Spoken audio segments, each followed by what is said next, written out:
With the current opioid overdose epidemic, there has been a lot of discussion about fentanyl. It seemed to pop up kind of out of nowhere and has been a major cause of the increase in overdose deaths since about 2012. And it turns out that's not just a coincidence. Fentanyl is especially deadly because of the specific chemistry of the compound and the tendency for people who use it illicitly not to know how much they're taking at once. So in the ongoing fight to reduce opioid overdoses, we need to understand as much as we can about the specific threat of fentanyl and how we can keep people safe from the dangers it poses.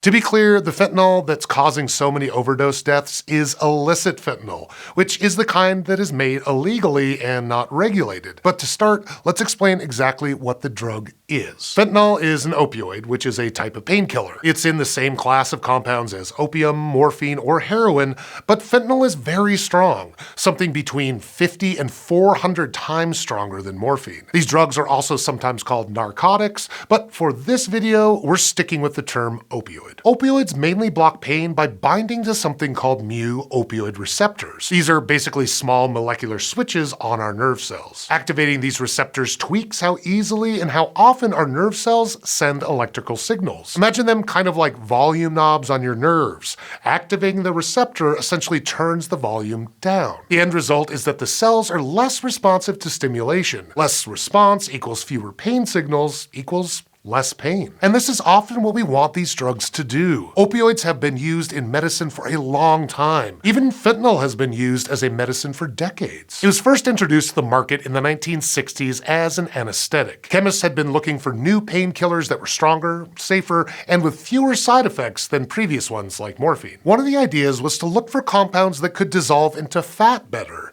The thinking being that this would help them get into the fat-rich central nervous system more quickly. And out of that research came fentanyl. Fentanyl wasn't used all that much until the 90s though, when there was a breakthrough in the ways that it could be administered that made it more appealing clinically. It's still used today for things like surgery, and chronic pain patients can get it in patches or lozenges to help with pain management. But like any incorrectly used opioid, fentanyl's effects on the central nervous system, the ability to turn down the volume knob on our nerve cells, can be dangerous. Opioids can also slow down respiration, since it turns out the same receptor that blocks pain is also found in the cells in the brainstem that control breathing rhythms. The whole process is complex and still being studied, but it looks like opioids also make these cells less responsive to electrical stimulation, slowing down your breathing. And if you keep turning down the volume, well, eventually, you'll get to no sound at all. What's more, opioids can also tamp down a second breathing reflex we have to get rid of excess carbon dioxide in our blood. This kind of 1-2 punch means that if you take too much at once,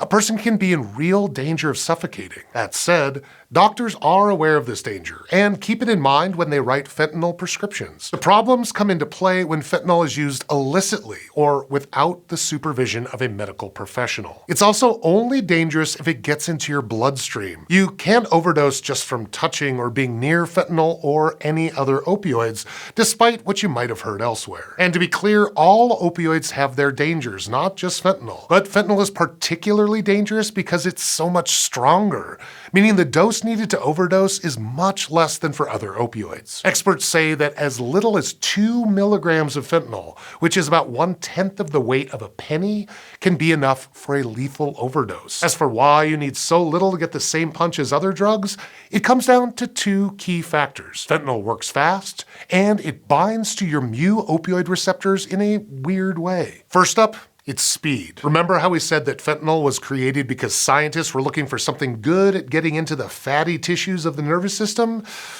Yeah, fentanyl's what's known as strongly lipophilic, meaning it dissolves well into fats and oils. Because of this, it can quickly cross the lipid-rich blood-brain barrier, a kind of biological shield that usually slows down or stops drugs from getting to the brain. That means that fentanyl can just straight up get to the receptors faster than morphine can. Again, that's good if you're a doctor looking for fast-acting pain relief, but in an overdose situation, that means that breathing problems start sooner. This might mean that a person overdosing, or even someone nearby, might have less time to realize that something's wrong before things get dangerous. Which brings us to the binding. Fentanyl seems to bond to those mu mu opioid receptors differently than other opioids do. And it may come down to the shape of the molecule itself. Morphine, for example, is kind of short and squat, but fentanyl is long and skinny. Both of these opioids fit into the receptor itself, which is how they bond there. Based on computer simulations, we think fentanyl forms a different kind of chemical bond that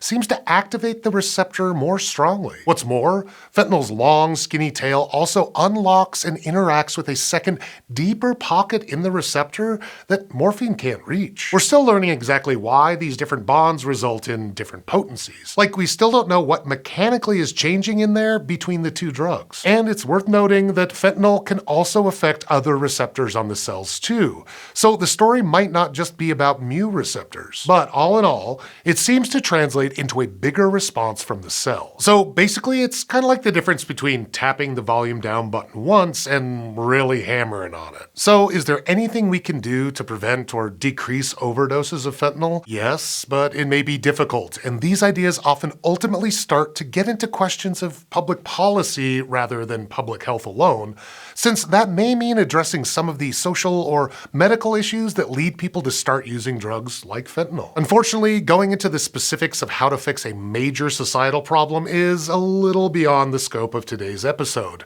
and maybe the scope of the whole channel. But we do have methods of mitigation that have been extensively researched, so we can talk about which potential solutions have scientific data to back them up. A lot of these are what's known as harm reduction strategies. In essence, not how to prevent addiction in the first place or how to address it long term, but what we can do to limit the harm and keep people as safe as possible if they are using drugs. Because preventing overdose deaths means saving lives, which is always a good thing. For starters, it's vital to make sure that people are getting the medical care that they need. If doctors are able to treat people for their health issues like chronic pain, people are less likely to turn to illicit use of opioids to self-medicate. As one example, there are still pervasive racial disparities between who gets prescribed a treatment for their chronic pain. Black patients are less likely to be given a prescription opioid to treat chronic pain than white patients. Pain management under the supervision of a doctor is critical for everyone. Because when people in pain can't get a prescription medication to treat their pain, but can easily access illicit street drugs, it's no wonder that they'd take that option. Part of avoiding fentanyl overdoses may also be helping people know if they're taking fentanyl in the first place. See, a lot of overdoses happen when someone thinks they're taking a drug of a lower potency, but their drugs were tainted or spiked with fentanyl, which means they were essentially tricked into taking fentanyl and don't modify the dose to reflect how much stronger that compound actually is. So we can prevent a lot of overdoses if we give people resources to screen their drugs for contamination. For example, fentanyl test strips are a quick and accurate way to test if a substance contains even a trace amount of fentanyl, and they're relatively cheap to make and distribute too. Another option for harm reduction may be opening what's known as safe injection sites. The idea behind safe injection sites is that people who inject drugs are allowed to do so while supervised by medical staff, who are trained to intervene in the event of an overdose. It may sound like an outlandish idea, but safe injection sites have been around for a long time. The first safe injection site in North America opened in Vancouver in 2003, and after it opened, the fatal drug overdose rate in its vicinity dropped by 35%. And it's not just that one site. A systematic review from 2021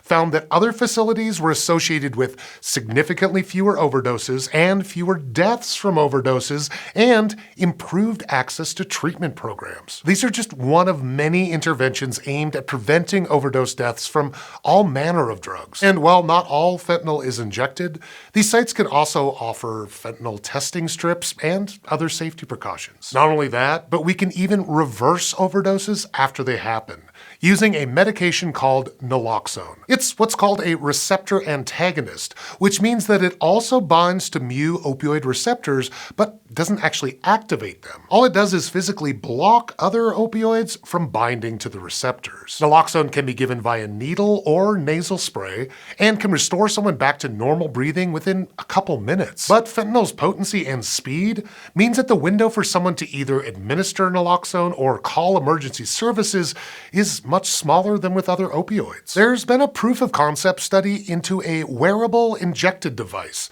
that could detect an overdose and automatically administer naloxone. It would activate when a significant decrease in heart rate was detected. And while getting a device like this out into the real world would no doubt be complicated, we wanted to include it to show that there are a lot of folks approaching harm reduction from a lot of different angles. So that's the deal with fentanyl. It's an opioid painkiller. It's a drug, and like many drugs, it does have legitimate uses, but it can also be addictive. Its particular chemistry gives it speed and power that most other opioids don't have, and all that spells trouble. Researchers hope that a better understanding of how fentanyl works at the cellular level will help prevent future overdoses. In the meantime, if you want to learn more about how to recognize an overdose or want resources about harm reduction and drug addiction, there are links provided in the video description. Thanks for sticking around this far. We couldn't dig deep into these science stories without you. It's stories like these that are some of the hardest to get right and